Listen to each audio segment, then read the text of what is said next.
ጤና ይስጥልን ተመልካቾች ከትግራይ ቴሌቪዥን የሚተላለፍ የአማርኛ ቋንቋ ዜናችን አሁን ጀምሯል። አብራችሁ ብትቆዩ እንጋብዛለን። በትግራይ ሕዝብ የትግል ታሪክ ውስጥ እንደ ወርቅ በእሳት ተፈትነው በጀብድነታቸው ደማቅ ታሪክ ጽፈው ካለፉ ታጋዮች መካከል ሜጀር ጀነራል ሀየሎም አርአያ ፈንቅል በቀዳሚነት ይታወሳል። ሀየሎም አርአያ ፈንቅል ከጦር አውድማ ግንባሮች እስከ በሺዎች የሚቆጠሩ እስረኞች ያስለቀቀበት ትንግርታዊ የአጋዚ ኦፕሬሽን በመምራት በደም የተጻፈ ታሪክ ጽፎ አልፏል። የወርሃ የካቲት ፍሬ የሆነው ሜጀር ጀነራል ሀየሎም አርአያ በወርሃ የካቲት ነበር የህይወት ጉዞ የተገታው። የዛሬ 30 ዓመት ልክ በዛሬው ቀን የካቲት 6 1988 ዓ.ም ነበረ ህይወቱ ያለፈው። 30 ዓመት የኋሊትን መልሳችሁና እለቱን በታሪክ ታደሰ ልጅ አለም ስለ ጀግናው ሜጀር ጀነራል ሀየሎም አርአያ ጀግንነት ያስቀኘናል።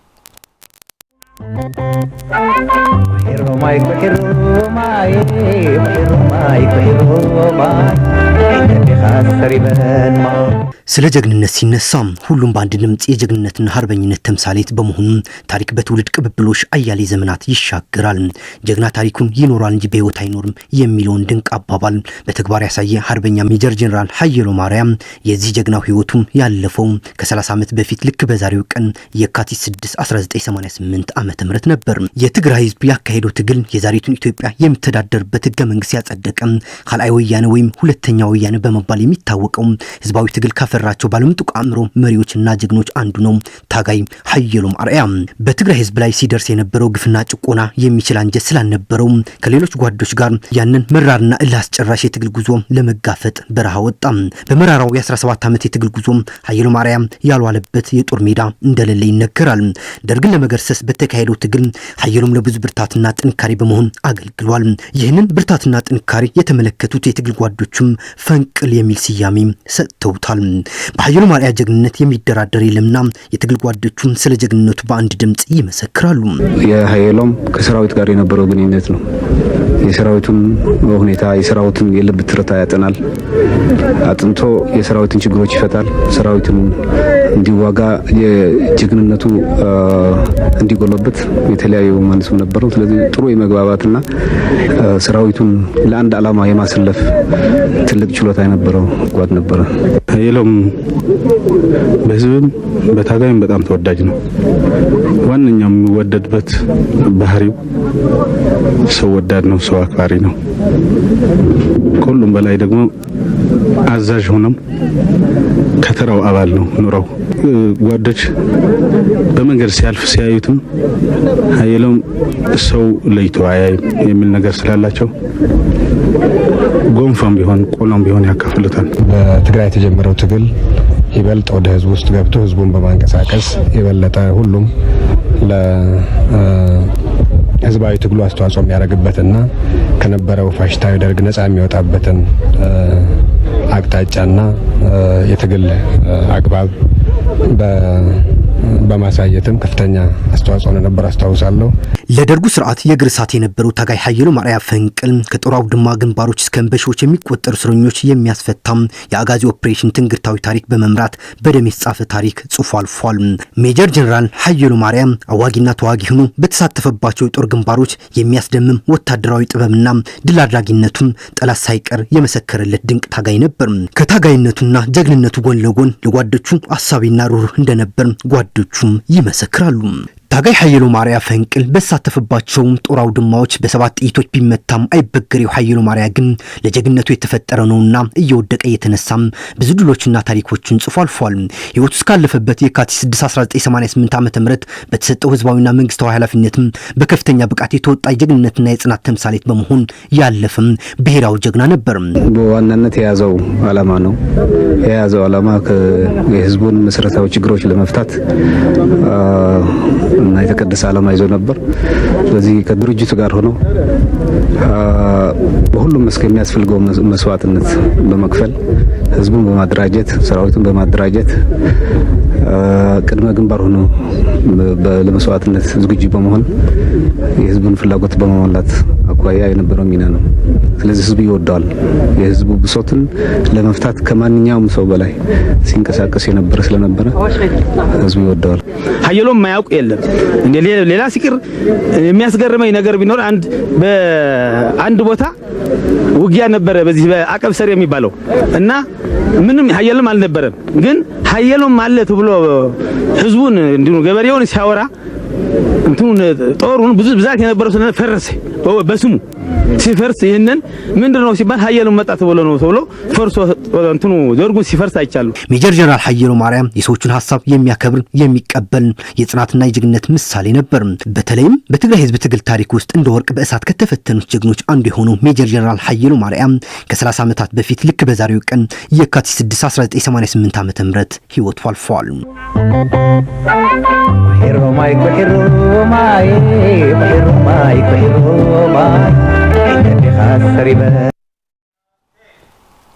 በትግራይ በጦርነቱ ምክንያት ጉዳት የደረሰበትን የግብርና ዘርፍ መልሶ እንዲያንሰራራ ለማድረግና ማህበረሰቡ በምግብ ራሱን እንዲችል ለማድረግ የግብርና ዘርፉን ለማዘመን ከዘርፉ ባለሙያዎች ጋር በመቀናጀት እየተሰራ እንዳለ የትግራይ ግብርናና የተፈጥሮ ሀብት ቢሮ አስታወቀ።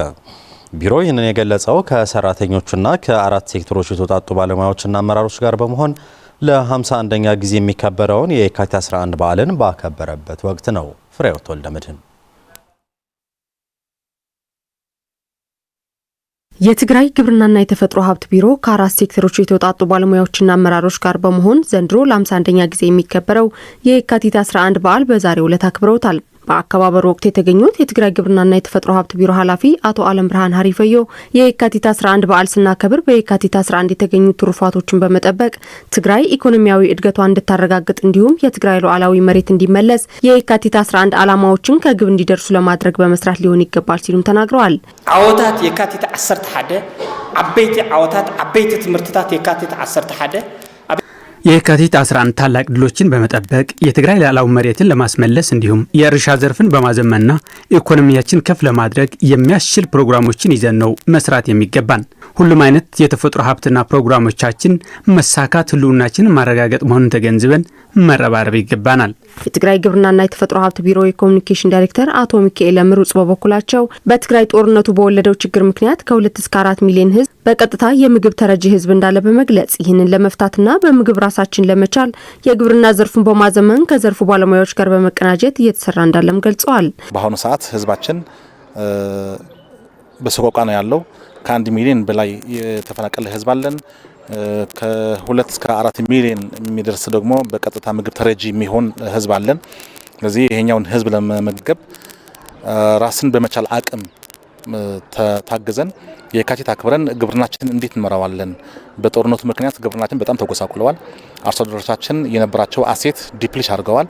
ስለዚህ ይህንን ነገር እንዴት መልሰን ራሱን የቻለ ህብረተሰብ መፍጠር እንችላለን የሚለውን ነው ዛሬ ያከበርን ያለው ነው ማለት ነው። የመድረኩ ተሳታፊዎች በበኩላቸው የካቲት 11 ለትግራይ ህዝብ ብሎም ለመላው የኢትዮጵያ ህዝቦች እኩልነት እንዲረጋገጥ ያደረገች ህገ መንግስታዊ መብትን ያጎናጸፈች እንዲሁም ሴቶች ድምጻቸውን ከፍ አድርገው ስለመብታቸው እንዲገልጹ ያስቻለች ዕለት ናት በማለት በጦርነቱ ጉዳት የደረሰበትን የግብርና ዘርፉን ወደ ላቀ ደረጃ እንዲደርስም በርትተው ለመስራት ቁርጠኛ መሆናቸውንም ተናግረዋል። እንደ ትግራይ ብቻ ሳይሆን እንደ ኢትዮጵያም ህዝቡን ወደ አንድ ዓላማ በማሰማራት ነጻነት እንድናገኝ የመሰረት የተጣለበት ቀን ማለት ነው።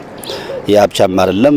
ከዛ በኋላ ደግሞ አጠቃላይ እንደ መንግስት ህገ መንግስት ወጥቶ አጠቃላይ ስትራቴጂም ተነድፎ እንደ ሀገር ከየት ወዴት ነው መሄድ ያለብን ተብሎ ፕሮግራሞቹን ሳይሆን የወጣበት ቀንና አሁን እዚህ ለመድረስም እንደ አንድ ትልቅ የሆነ የተቀመጠበት ሴቶች በቃ በማጀት ወጥተው ሀሳባቸውን እንዲገልጹ የሀብት ክፍፍል እንዲኖራቸው መሬት በትክክል ተከፋፈለ ለሴትም ይሁን ለወንድም ይሁን የኔ የምትለው ሴቷ የኔ የምትለው ነገር ነበራት እና አሪፍ ነገር ነው። በተለይ ለሴቶች በተለይ ድሮ የነበረው ኋላ ቀር ባስተሳሰብም ባሰራርም በቴክኖሎጂ አጠቃቀምም በጣም ኋላ ቀር የነበረ ብዙ ነገር እንዲቀየር አድርገዋል።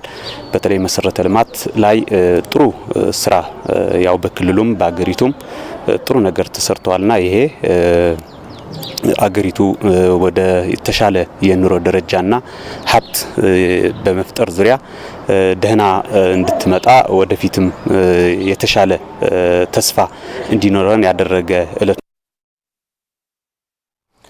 በተያያዘ ዜና የትግራይን ሕዝብ ከመሳሪያ ድምጽ የታደገው የፕሪቶሪያው ሰላም ስምምነት በሙሉነት ተግባራዊ እንዲሆንና ተፈናቃይ ወገኖች ወደ ቀያቸው እንዲመለሱ በሕገ መንግስቱ መሰረት የትግራይ ግዛታዊ መሬት እንዲመለስ ለማድረግ ስምምነቱን የፈረሙና ያስፈረሙ አካላት በትኩረት እንዲሰሩ ተገለጸ።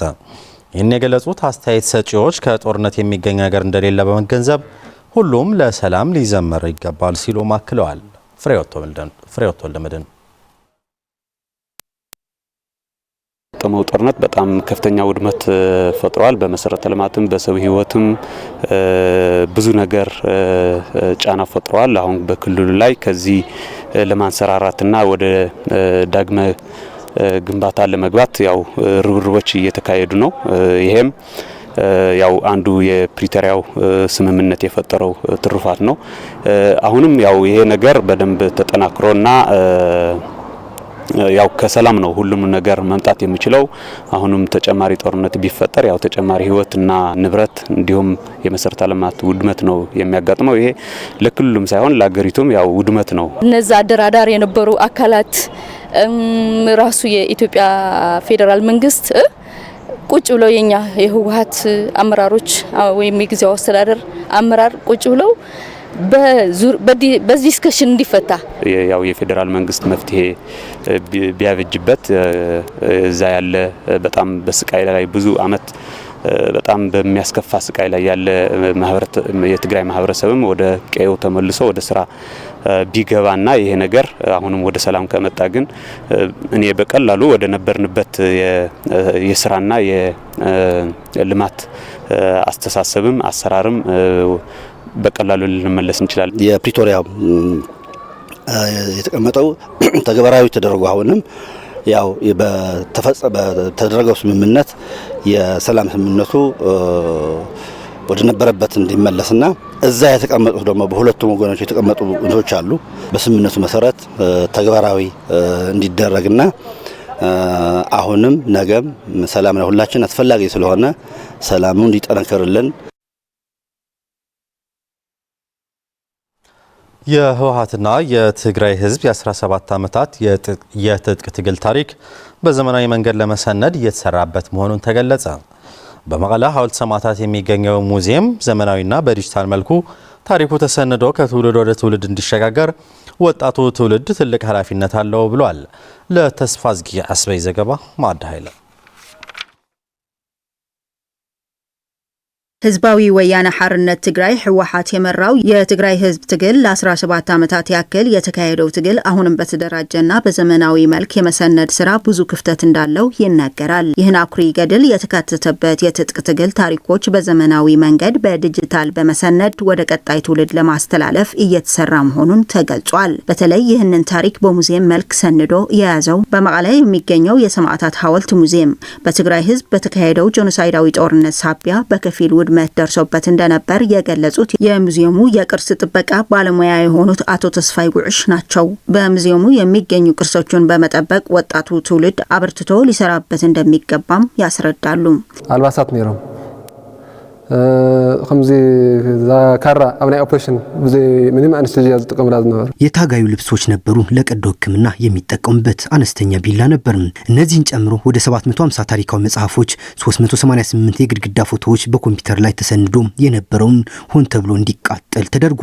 ይህ የምታየው በውጭ ከሚመለከታቸው ተቋማት ጋር የነበር ነው። ይህ ሙዚየም እንዲዘምንና በዲጂታል እንዲታቀብ ብዙ ይቀረዋል። ታሪኩ ወደ ትውልድ እንዲሸጋገር አዲስ ትውልድ የታሪኩ ባለቤትነት ተሰምቶት ታሪኩን በመሰነድ ሊሰራበት ይገባል። የህወሓት ታሪክና የትግራይ ህዝብ የ17 ዓመት የትጥቅ ትግል በሚገባ መንገድ ለመሰነድ የተጀመሩ ስራዎች መኖራቸውን የገለጹት ደግሞ የህወሓት ጽሕፈት ቤት የስነዳ ክፍል ኃላፊ ወይዘሮ አብርሃት ጎሞራ ናቸው።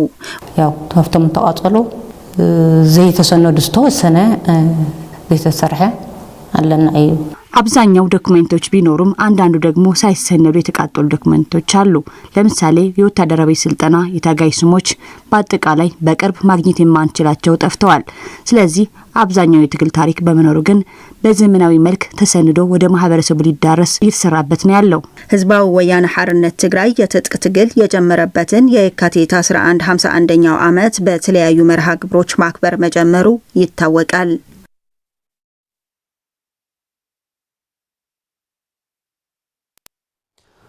የመለዋወጫ እቃዎችን በማምረት ስራ ላይ የተሰማራው ፍረስዋት ኢንዱስትሪ ከውጭ በውድ ዋጋ ሲያስገባቸው የነበሩ እቃዎችን እያመረተ መሆኑን ገለጸ። በተጨማሪ ኢንዱስትሪው ለበርካታ ወገኖች የስራ ዕድል የፈጠረ መሆኑን አስታውቋል። የዮሐና ወላይ ዘገባ ሙሉ ብርሃን ዳርጌ አዘጋጅቷለች።